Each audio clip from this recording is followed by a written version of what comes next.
And anybody will I'm walk. telling you, dude, you think that you have LeBron figured out. I have LeBron figured out. Okay. Can that be the title of the podcast? You think you have LeBron? I have LeBron figured out. Dude, LeBron, Davis, you guys don't understand. Davis, you don't know what you're talking about. I listen to more NBA podcasts than anyone because I like to listen to them while I play FIFA. So, like, literally name an NBA podcast, and I'll tell you if I subscribe to it or not. I'm not gonna GPP, Fantasy Insiders, Breakfast of Champions. I would never listen to this show. Ever. I would never listen to this show. Ever. All right, 5-game slate.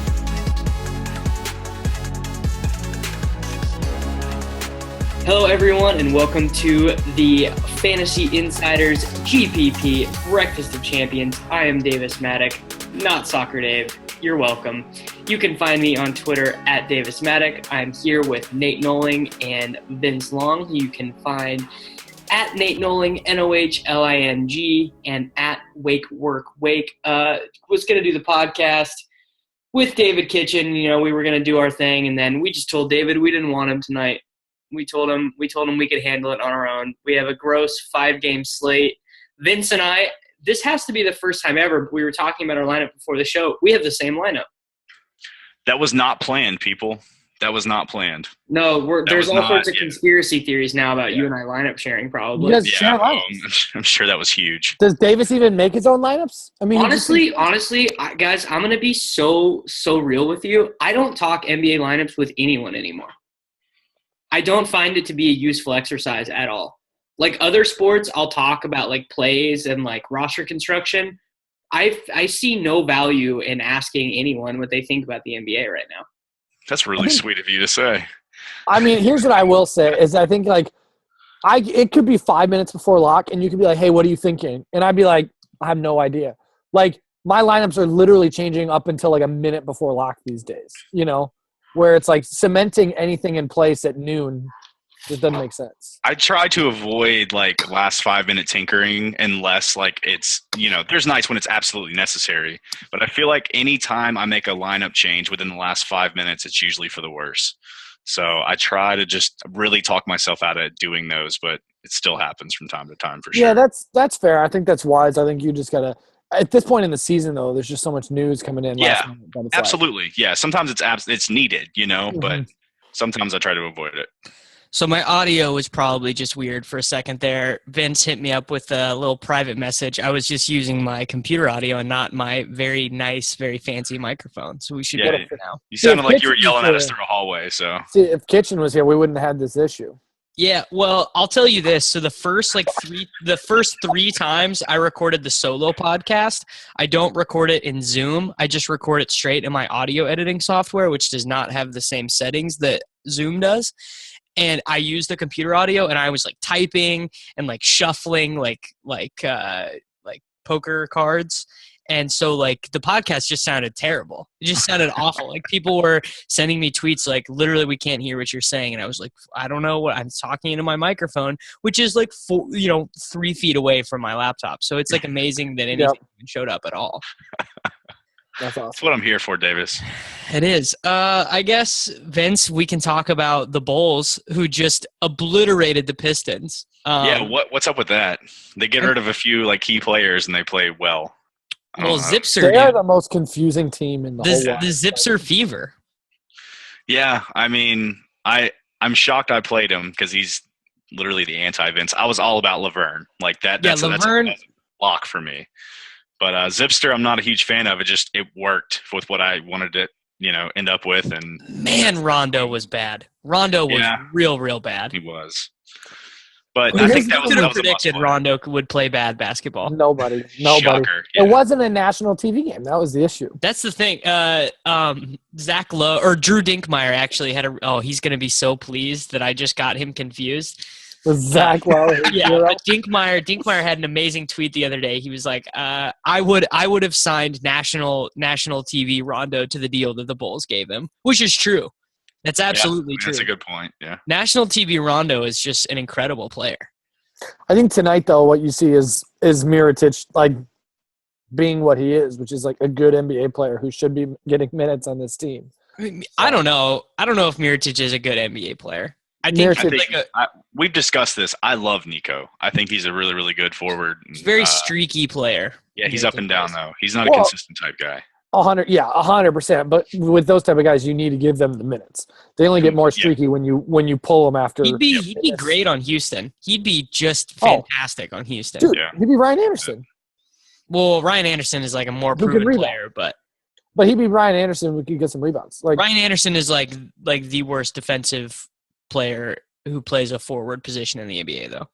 Yeah, I think Nikola Mirotic is what they wanted Kelly Olynyk to be, and it didn't turn out for Boston. So I think I'd like to see him in a green jersey. I did not realize this, but I was listening to the most recent Zach Lowe podcast. The Celtics, if they just opt to keep everyone that's on their roster right now, in the summer of 2018, without signing Hayward, they will be capped out. They will be over the soft cap, which restricts signing veteran free agents. Isn't that crazy, Nate? I didn't know that. Are you serious? So if they, with Isaiah Thomas's cap hold, with Avery Bradley's cap hold, and with Marcus Smart's cap hold, they will actually be capped out because of how bad that Horford contract is. Or how great it is. I mean, so they couldn't. All right. We don't even need to go there. So they couldn't do the Hayward thing even if. No, they could, but they would have to only in the summer of 2017. Oh, I was so excited just thinking about that team the other day. Like I don't know why I just got to thinking about the Celtics and realizing like Isaiah, Avery. Do you want me to ruin all of that optimism in one sentence? Gordon Hayward with like. I'll literally destroy all of that optimism in one sentence. Isaiah Thomas in 2021 will be a 31-year-old 5'7" point guard making $45 million annually if they give him the max that he is eligible for with them. I don't know how you don't give him the max. I think giving him the max is like a potential franchise destroyer. Wow. That's a hot take. I don't know how so you're saying they let him walk or they over 40 points per 100 possessions right now. He's this like what he's doing. This season is a massive outlier. He can't play defense, and if he scores any less than 30 points per game, he's basically killing your team just by being on the floor. If he declines in efficiency by 10%, he like kills you. I don't disagree with anything you're saying right now, but like, what do you replace him with if you let him walk? Like, what do you Lonzo Ball or this Fultz guy? None of those guys are by 2021 going to be able to put up 40 points per 100 possessions. No, but if they have Gordon Hayward, then they don't need a point guard that scores 30 points a game. Everyone says this Fultz guy is like unreal. I wouldn't know. I don't watch college. I don't watch enough college basketball to know. I just know that what you have in Isaiah, like, and I know that this season obviously he's been performing to an like crazy extent, but like when you've seen it, it's really hard for me to. I mean, if they could talk him into signing a 2-year contract, then do it. But why would he do that? Yeah, he wouldn't do that. I think that there is a very real chance that this is Isaiah Thomas's last year as a Celtic. That's tough. That's tough. No, because dude, Boston loves him. So this is the thing. This is their identity. Did you read the Paul George article about how frustrated he was that their team just doesn't have an identity? Isaiah is the lifeblood of that Celtics team. I understand that, and that's why it's a hot take. It's a hot take because he's so beloved. But just listen to these scenarios. Okay, so these are the two scenarios. The first scenario is they actually win 2 playoff series and they play against the Cavs and they take the Cavs to 6 games. I think if they do that, just mortal lock, he's staying. He's getting the max. He's not going to go anywhere. The other scenario is they have a 6-game series in the first round and then they just get destroyed by the Wizards or by the Raptors in the second round, and it just doesn't look like they have a competitive core. I think if that happens and they get the first or second pick in the draft, I think and Danny Ainge, the thing about Danny Ainge is he'll trade his mother. He doesn't care. If it makes the team better, he'll do it. Which is sharp. Which is sharp. No, I'm saying your opinion in this is actually like, this is why it's crazy for me, because you are like having a rational argument, and it's like, this is just not you. Well, I want to make it clear. This is basically everything that Zach Lowe said, and I'm just kind of repackaging it on this podcast. Good God. Well, I'm saying, I was gonna say, I was like, Davis, this is like. well, I'm saying take. it's actually worth talking about, and I don't think that many people Will.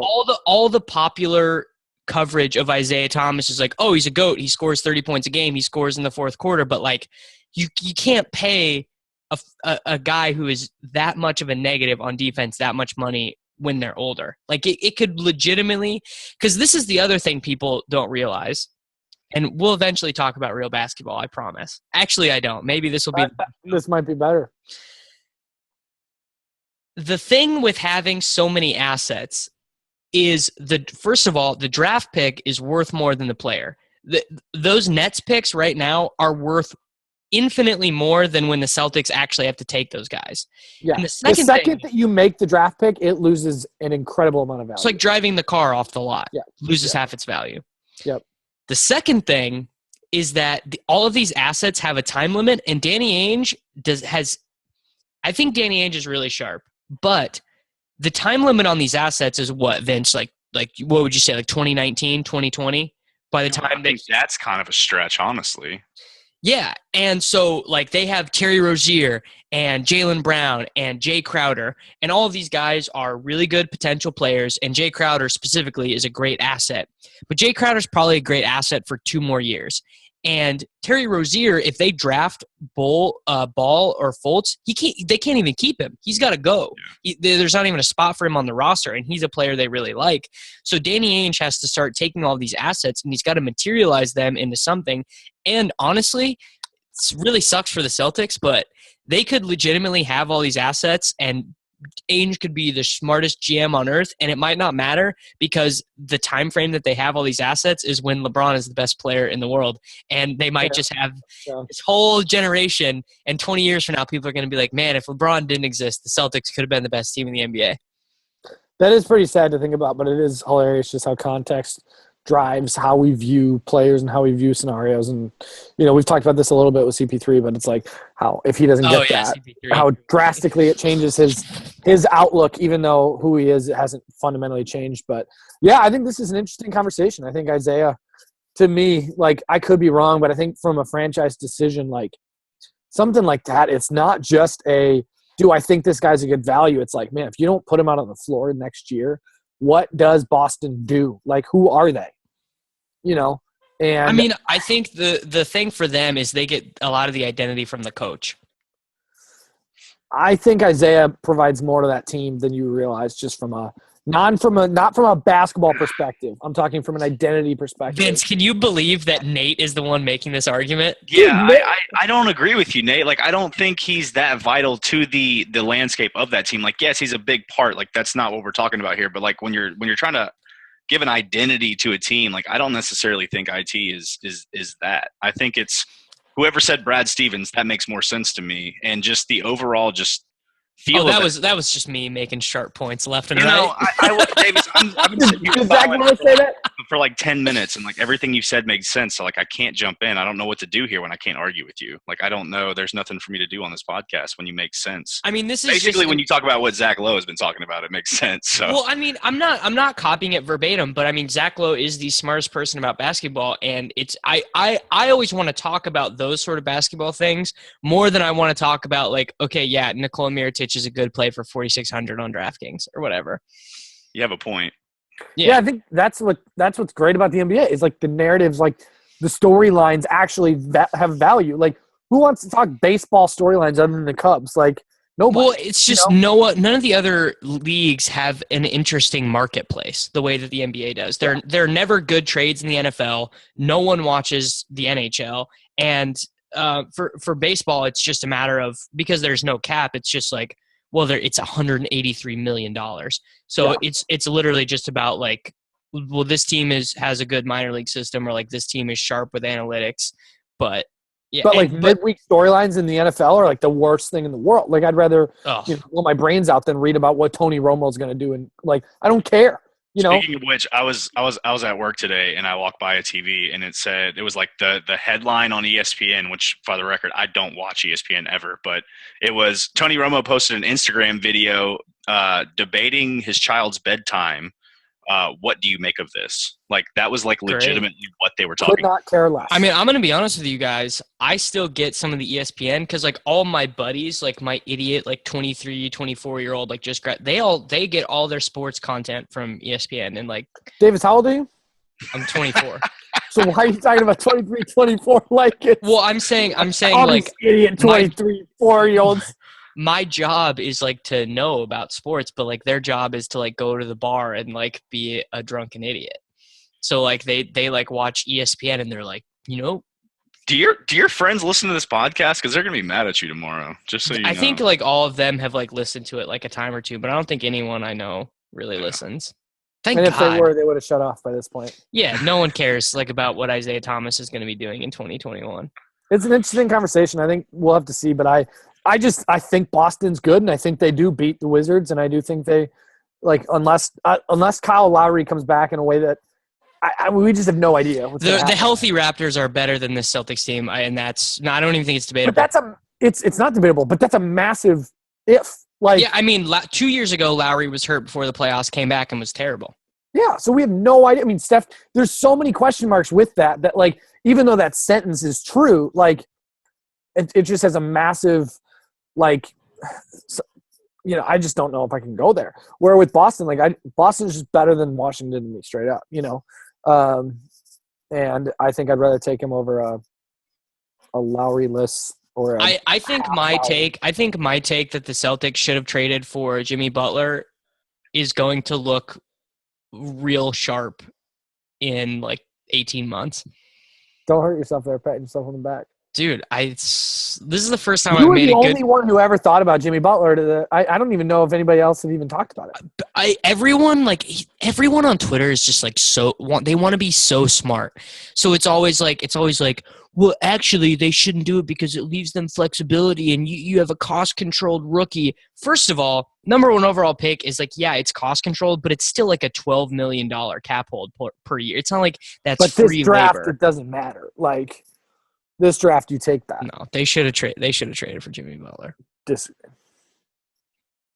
All right, let's move on. All right, are we ready? Are we talking Do we about want to this? talk more Nico? Are we actually talking about this slate? Is that going to happen? Oh, or? no, not yet. Not yet. Okay, cool. That sounds good. What's an interesting question that I can ask about the NBA right now? Did you see Gordon Hayward's explosion the other night? No, literally no one cares. Hey, is this on YouTube? Yes. Oh, okay, cool. Oh. Shit. Vince. Yo. Are the Clippers good? Oh my God. They're about to be behind Oklahoma City in the standings Yeah. after Oklahoma City won this Philly game. I think the injuries messed up the chemistry. I think it messed up the rhythm on both ends of the court. At the start of the season, yes. At this current point, no. Maybe. No. I'm going to go with no. What do you think? Yeah, go ahead. I think I've seen enough flashes from them to say that they're good. In their current state, I'm not seeing it, but I think that they have the pieces to get back there. With Chris, with Blake, with DeAndre healthy, like, I think they can be that elite team that we saw earlier in the year. Like, they can be, but they're not there yet. I know, but that could flip on any game. And I see flashes of it. Like, there's minutes where when you watch him, you go, "This is what it is," and then it just gone. You know. But if they can actually get that put together over the next couple weeks here, yeah, they are a good team. It's just like the Warriors. Like, they spent the whole first probably month and a half trying to get KD in fluid rhythm, and then that happens. They click, and then he gets hurt, and they have to completely rebuild and start over again. I think the Clippers have literally had to do that like 4 times this season. Like they get something back and then something else goes away, and then they get something back, and then they've been changing. Like, we're talking about identity earlier. Like, they have none. They used to be the start of the season. They were a defensive juggernaut that could score a lot. Like they were an elite level team. Losing that rhythm on both ends of the court like cripples them when it comes May. Like, that's big. Like, you have to be able to play both sides of the ball, especially in the West against teams that can put up 130, 140 if they really want to. Yeah.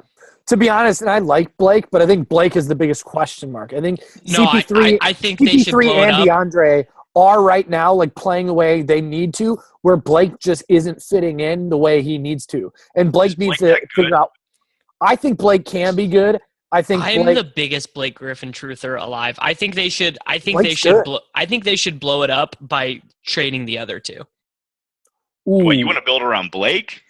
So ooh. the only I don't know about question for me about Blake, it's not anything to do with his ability, because I actually think he's much better with a point guard not like Chris Paul, aka like a decent human being and someone he likes playing with. I think that DeAndre's great, but I also think that like DeAndre's, first of all, his defensive abilities are overstated, and second of all, yeah, he's amazing on offense at what he does, but like playing with a guy like Blake, who like Blake is honestly better with the ball in his hands. He's kind of like I agree with that. a point guard in the sense that like he really is good when you kind of let him dribble around and play make and stuff. And so him and DeAndre are not super compatible that way. Like I would build with Blake, because I mean, building around Chris Paul at this point is like foolhardy. Like he can't make it through a season, and you're not building what he's like 31. But the question about Blake though is he's also had a ton of health stuff. Like, so like his knees are just like something's always going wrong with Blake. But some of his health stuff is just plain out stupidity, like last season. Like that's when he broke his hand, that one was really that dumb. was just a stupid move. That's one season, but yeah, like I don't know if Blake's that good. I agree with you. Blake is better with the ball in his hands. So if they ran the offense through him a lot more, he would be a much more valuable player. But I think you can replace him a lot easier than you can replace a DJ or a CP3. I think I would rather keep those two than Blake personally. An aggressive Blake is the best thing for the Clippers. When Blake is driving, the Clippers are at their and he best. can't do that when he plays with Chris Paul. Crazy take, trade CP and keep the other two. I actually like that because I think DeAndre and Blake play really, really well together. Because Blake doesn't have to rebound, which I don't think. I just think this team has realized its ceiling, and its ceiling is not winning an NBA championship. While the Warriors and even the Spurs, what does Chris Paul make a year? Do y'all know off the top of your head? I do not. I mean, I can look it up. I'm sure it's like he actually. This is very interesting. They call the new veteran maximum rule the Chris Paul rule, because he is the head of the NBA Players Association, and he is the one who organized this deal and that allowed veterans with over 10 years of service time to make even more. So when Chris Paul gets his new deal, it's going to be the biggest contract in the NBA. Get rid of that and just sign a wing and sign a middle-of-the-road point guard with DJ and Blake. That makes more sense to me than getting rid of DeAndre as well and then trying to fill that void, because you can let Blake Griffin run the offense with a guy that he already has chemistry with and then some firepower behind him. So he has a cap hit of $24 million next year, $22 million this year, and then in 2018 he is a unrestricted free agent, and he's going to get super paid unless you believe in the banana boat conspiracy that he's going to go take less to go play in Cleveland. It's not going to happen. No, I think heard that actually. No, the banana boat conspiracy is in play, Nate. It's not. No, because here's the thing. Chris Paul is a multi-gazillionaire, but he knows his legacy is trash. He knows he'll be forgotten because he sucks. I don't know. I hear the banana boat conspiracy, and I think it works up to a point. But when it comes to actually pulling that trigger and becoming the reason that not the banana guy for so like I can't see it. The reason the banana boat conspiracy is in play is that egos are so big, dude. First of all, LeBron has done this twice now, where he's been able to consolidate power with other stars. I mean, the Miami thing is like unheralded, dude. Oh, I know. These guys are like 8-time All-Stars who found a way to play with each other. The other thing is, the reason why it's easier... CP3 is totally different personality, totally different ego, totally different character than Dwayne Wade and Chris Paul. But they're going to be... The only one left who's going to be good in 2018 is going to be LeBron. Like, Wade is going to be bad. CP3 is going to be... He's going to play 28 minutes a night, and Carmelo is already bad. So... yeah, Carmelo's terrible. Yeah. I don't know. Banana boat. No, hold on. Vince, banana boat conspiracy. Whose side are you on? I don't know. I'll just be blunt with you. This is the first time I've even heard of it. I don't even know what y'all got. You guys have you never seen the banana boat picture? No. Okay, I'm going to send it to you on Slack right now. Okay. I apologize. I have no idea what you guys are talking about. Yeah, It's a really funny name for a conspiracy, though. I will tell you you're about to see exactly why it's called that, because it's literally Chris Paul, LeBron James, and Dwayne Wade riding around on a banana boat in the ocean, and when did this happen? And it's all a theory that maybe LeBron, these three will play together, lower their salary to become together and Wait, make. when is this supposed to happen? Because Dwayne Wade is like 97 years old. they are all the way that their contracts are set up. They are all free agents in 2018. It's not LeBron has a player option, and I believe Wade has a player option as well. This is a serious question. Have you seen Dwayne Wade play this year? He's not going to be walking. I mean, LeBron probably still thinks Wade is good. No. LeBron watches games more than anybody. No. Nate, you're wrong, because this is the thing. People don't realize this about LeBron. People think that LeBron is really, and he is really smart, and he does make good basketball decisions. Oh, God, Davis, he has the same problem that Doc Rivers has. Players that have played really well against him or against his teams and his old teammates, he has an overstated opinion on them. James Jones is still on the Cavaliers, Nate. He's still on the Cavaliers. Yeah, that's true.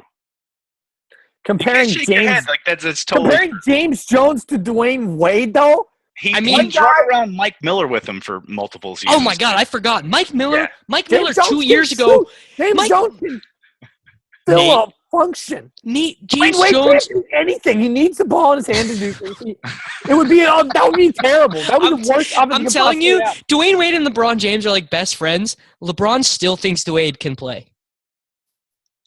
Oh God! Just give him like a MRI of his knees or something. That'll change his mind real quick. Or watch 10 minutes of game film from 2016. Just watch one Bulls game.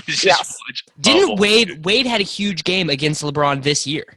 Yeah, and then he passed out and took a wind bath and didn't have anybody to walk. I'm telling you, dude. You think that you have LeBron figured out? I have LeBron figured out. Okay. Can that be the title of the podcast? You think you have LeBron? I have LeBron figured out. Dude, LeBron, Davis, you guys don't understand. Davis, you don't know what you're talking about. I listen to more podcasts. No. I listen to more NBA podcasts than anyone. Bringing up a low podcast, as you called him out for bringing up low. I was literally just going to say. Brian Windhorst, and he said. I listen to more NBA podcasts than anyone because I like to listen to them while I play FIFA. So, like, literally name an NBA podcast, and I'll tell you if I subscribe to it or not. I'm not going to go down this GPP, Fantasy Insiders, Breakfast of Champions. I would never listen to this show. Ever. I would never listen to this show. Ever. All right, 5-game slate? Are we doing this 30 minutes later? All right, boys, 5-game slate. Phoenix at Brooklyn, Toronto at Miami, the Los Angeles Clippers at the Dallas Mavericks, Memphis at San Antonio, and the New York Knicks at the Portland Trailblazers. There are 2 good games in here, and then total garbage. We have Phoenix at Brooklyn and New York at Portland. For Brooklyn, Sean Kilpatrick is out. LeVert is going to keep balling, but Jeremy Lin probably will start. Serge Ibaka suspended 1 game. I guess extra Joval in a pretty tough matchup for him.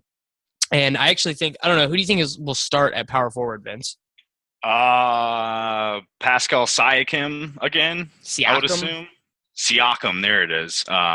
Yeah, nothing that makes me interested. He does not play. Man, he was in the D League for a little while.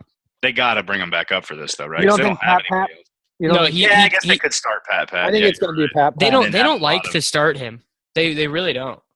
Well, they never really have, but I mean, it's just a 1-game thing. Like if Serge was hurt, it would be a different story, but they could do it. Yeah. When was the last time Siakam was with the team? The 16th, and then he got sent down and got called back up. Yeah, I would not be surprised. I would not be surprised to see Pat. Yeah. Bad news. Are you playing him? Probably not. No, I don't think so. Yeah. Bad news. The good Curry brother for Dallas, he's questionable with a sore left knee injury. Yeah, Yogi, very goat spot. Yogi and Barea. And Guillermo Hernan Gomez. What, did he get sent back to the bench? I'm just seeing a note here. Did he start? Yeah, he will return to a reserve role. Lance Thomas will play power forward. Kristaps is starting at center now. Yeah, Kristaps is at the 5. They're playing Lance Thomas at the 4. Are they going to do that every game, or is that just a matchup thing? Because they've done this before too. They're doing it. They're doing it specifically. I know they did it tonight to pull Rudy out of the paint, which has been huge for D Rose and his driving ability. But I like Kristaps at the 5. Like I actually think that's fine. Yeah. All right. So this slate sucks. I'm gonna be very real with you guys. Like the most expensive player is Damian Lillard against the Knicks, but it's a 10.5 point spread. Slates like this are fun, but this isn't a fun one. No. Like I like when there's no Russell, Harden, any of those guys. Like under 10K, like this would be fun, but this is trash. Like this is not pretty. Yeah. So I don't know. What do we want to do? Let's just build a lineup. Yeah. Can we just name 5 players that we like? Yeah, I don't want to go position by position on this slate. I'll just go through a couple of guys. You do your list, then Vince can do his list, then I will cover anyone you guys forgot, then we'll make a team. Yeah. Okay, price included. I think Marc Gasol, I know we've talked about, I like taking guys when DraftKings prices guys down. I really like the Memphis guys. I think Marc Gasol and Mike Conley are in great spots. And then I think I also really like CJ McCollum. I think Dame is in play, but I think I would rather save the price and go down to CJ McCollum at 7.2. I'm a little bit more okay with the blowout when it comes to the shooting guard position because he's going to put up those points. And I think if they're going to blow him out like that, it's going to be by CJ putting up points. It's going to be a massive Nurk game. I think CJ is a great play in this New York game. He's and then I like LMA. You could look at Blake, and then Harrison Barnes, I think, is going to take some additional scoring usage with no Seth Curry. And then maybe I don't know what's going to happen in Toronto, but I think PJ Tucker could see some extra minutes. I think PJ Tucker is the primary beneficiary here, especially because Miami is using James Johnson, who's kind of like more of a winger stretch. Like James Johnson's not a banger. I tuned you out. What's the news on Whiteside? He expects to play. Okay, cool. Mm-hmm. But I mean, other than that, I think Noah Vonleh has been getting some extra minutes, and his price hasn't been. It's insane. Noah Vonleh. His price is not moving. It's not moving because no one can believe he's actually playing and playing well. No one can believe it. I think you just play at 3.8. Like I forgot he was on the Trailblazers. I like all of a sudden I was like, oh my god, wait, Noah Vonleh plays in the NBA. I mean, it's very limited upside, though. Well, do you guys remember earlier in the season? I mean, he's just been putting up over 20 points, though, for like 5 straight games, and he's getting They had all those injuries. They had all those injuries at the beginning of the year, and they couldn't find anyone to play in the front court, and Vonleh was still getting DNP CD'd. Like, he wasn't – like, what happened? Why is he playing all of a sudden? I have no idea. I guess the Plumlee trade. Ed Davis and Plumlee are gone, or Ed Davis got hurt and Plumlee's gone. That is why. Yeah. But Vonleh's getting the minutes. I think in this matchup versus New York, he's a fine punt play at 3.8.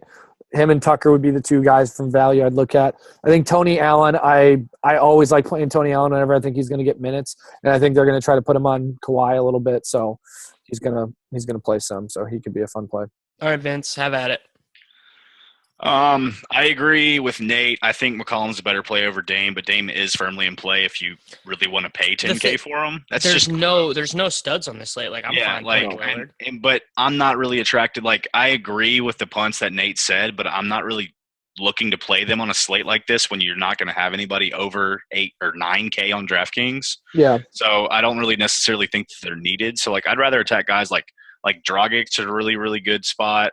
Go back to the well with Ulis against Brooklyn. Like that's kind of just a chalky play for me. Whole Phoenix starting lineup is in play. Yeah, firmly, like 100%. And then you still got guys like Barea. You got guys like Yogi. The point guard position is actually really interesting for me. But DDR, McCollum and Booker actually over DDR for me. I really like TJ Warren and Rondé Hollis-Jefferson quite a bit. The center position, I think it's just Nurk and possibly Brolo. And then if I'm going to punt, it's going to be Lynn because I think he's worth taking a shot on in this matchup.